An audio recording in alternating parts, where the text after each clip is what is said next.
Pasien rumah sakit. Biyen sadurunge ana sistem online, yen arep berobat menyang rumah sakit kudu antri nomor. Para lansia umume ora kuat yen kudu ngadeg suwe.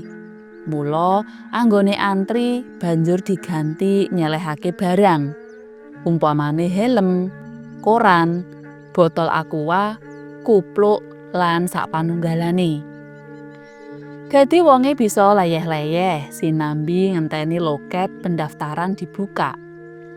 Yen lokete wis dibuka, security lagi ngedum nomor antrian jumbuh karo urutane. Nalika semono, salah sijine pasien sebut wae jenenge Pak Min. Saking kepingine oleh nomor cilik supaya mulie mengko ra kesoren, dheweke teka menyang rumah sakit jam 2 para esuk.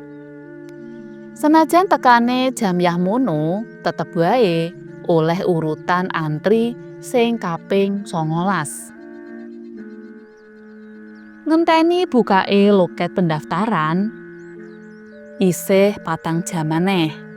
Supaya ora bosen, Pak Min niat rokokan. Dheweke banjur raga-raga sak klambine ngetokake rokok filter. Nanging lagi wae entuk 2 sedotan, ana security marani karo kondo. "Pak, maaf ya. Ini kawasan bebas dari asap rokok.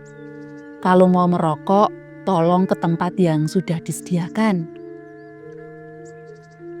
"Terus di mana saya boleh merokok?" "Itu di sana, Pak."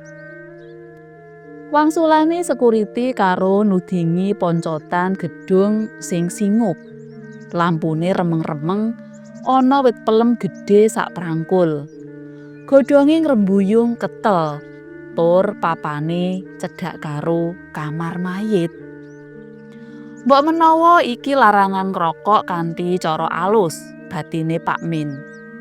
Sok ngono Pak Min tetep nekat rokokan ana panggonan sing dituduhake security mau.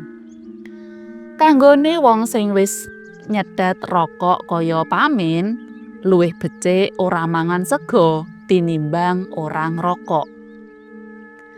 Lagi enak-enake ngrokok, ujug-ujug ana wong wedok ayu mlaku nyedhaki anggone lungguh. Pak Min ngira wanita umur 40-an taun kuwi uga lagi antri nomor kaya dheweke. Terus golek papan rada nyisih sinambi ngenteni loket buka.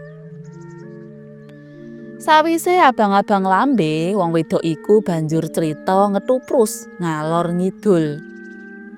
Yen ngrungokake critane, nuduhake menawa dheweke iku wong sing pinter srawung, blater, tur wawasane jembar. Kejaba oleh crita narik kawigaten, sing diceritakake uga bab-bab sing bermutu. Pak Min ora cubriya, kepara critane wanita iku nambahi wawasane Pak Min. Kadhangkala Pak Min nyelani takon, lan pitakone Pak Min tansah diwangsuli kanthi maremake ati. Ditakoni masalah kesehatan, nyambung. Masalah hukum, ngerti. Masalah politik, nglothok. Masalah ekonomi, paham. Nganti ditakoni masalah negara, ya bisa nerangake kanthi gamblang. Nalika oleh cerita wis leren, Pak Min takon, "Bu, panjenengan iku sekolahe napa to? Kok sembarang perkawis ngertos?" "Halah, Pak, kula niki mboten nate sekolah."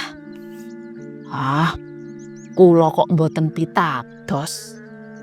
Wangsulane Pak Min. "Inggih, Pak, saestu. Kula mboten nate sekolah." "Wah, ibu niki priyantun sing ngandhap asor."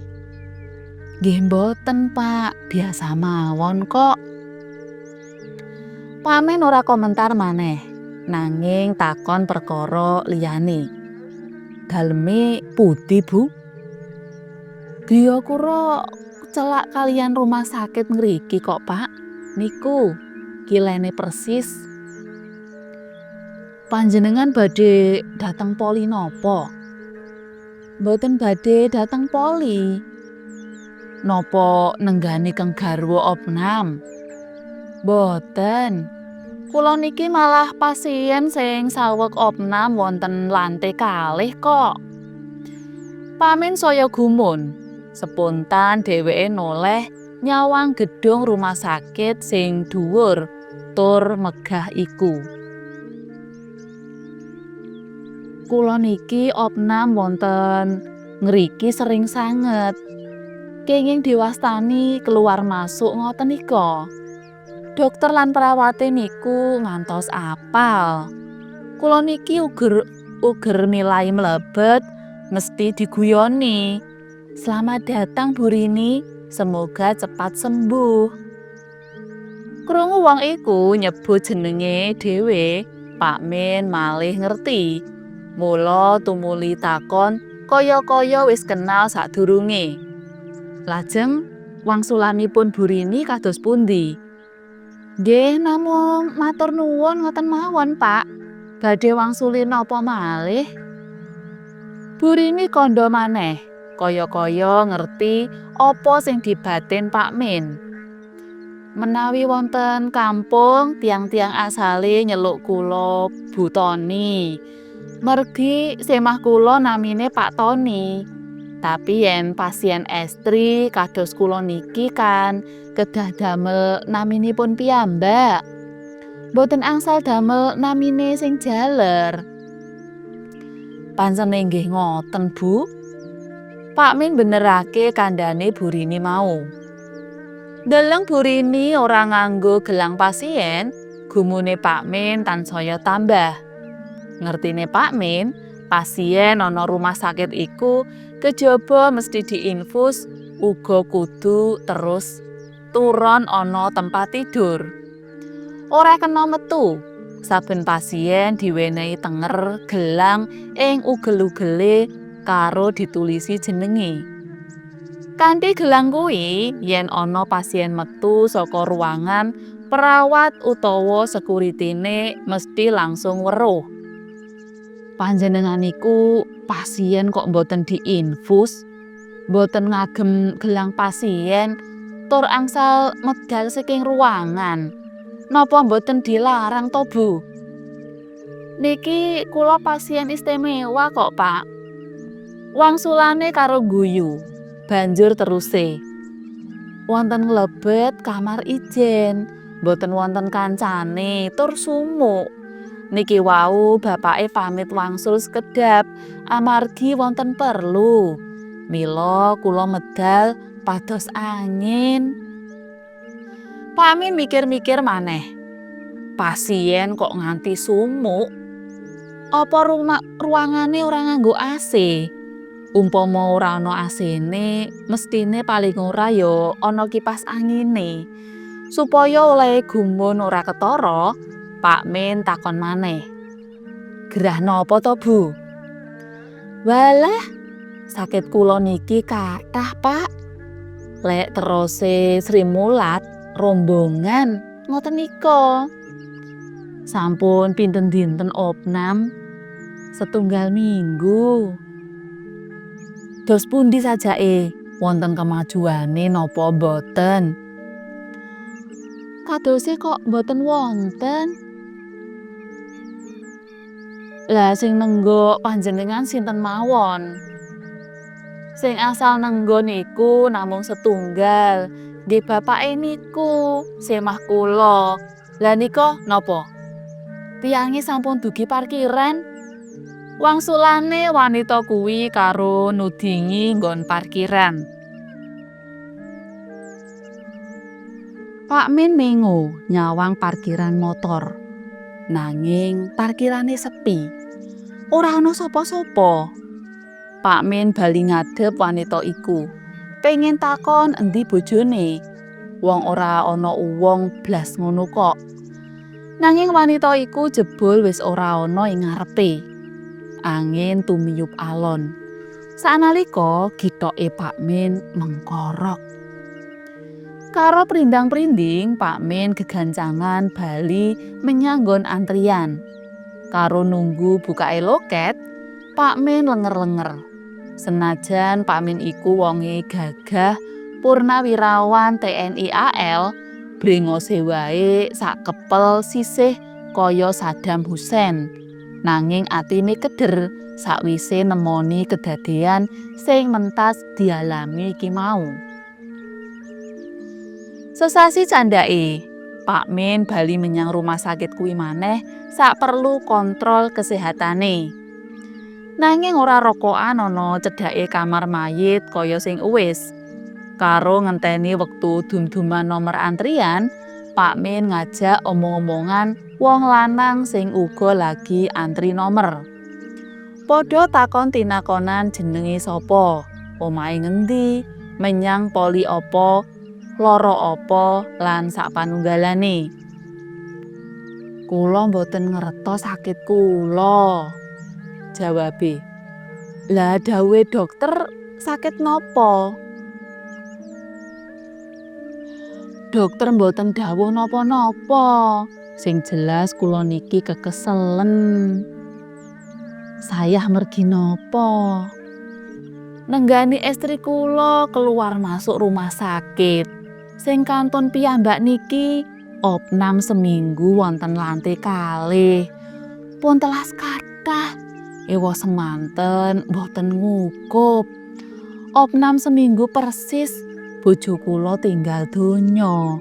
Niki sampun bibar kawandasa dintene." Krungu critane wong iku, Pak Min mikir-mikir. Gathuk-gathukne karo kedadean sing dialami sak wulan kepungkur. Wong lanang sing mentas dikenal iku nepungake jenenge Tony. Omahe kampung kidule rumah sakit. Yen digathuk-gathukke kok ya trep. Yen wanita sing ngajak omong-omongan sewulan kepungkur iku ngaku bojone Pak Tony. "Pak Tony, garwa panjenengan menika kados pundi priyantunipun?" takone Pak Min meneh. "Wah, istri kula meniku tiyange ayu, grapyak, sugih omong tur pinter srawung." "Teng rayi seda umur pinten, Pak?" "Sekawandasa gangsal." "Sinten asmanipun?" "Rini, Pak." "King menapa? Menapa tepang?"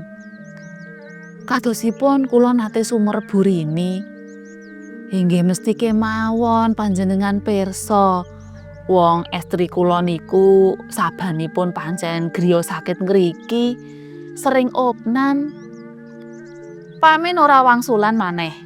Dheweke ora crita marang Pak Tony yen sesasi kepungkur tau omong-omongan karo arwahe Bu Rini ana cedhake kamar mayit.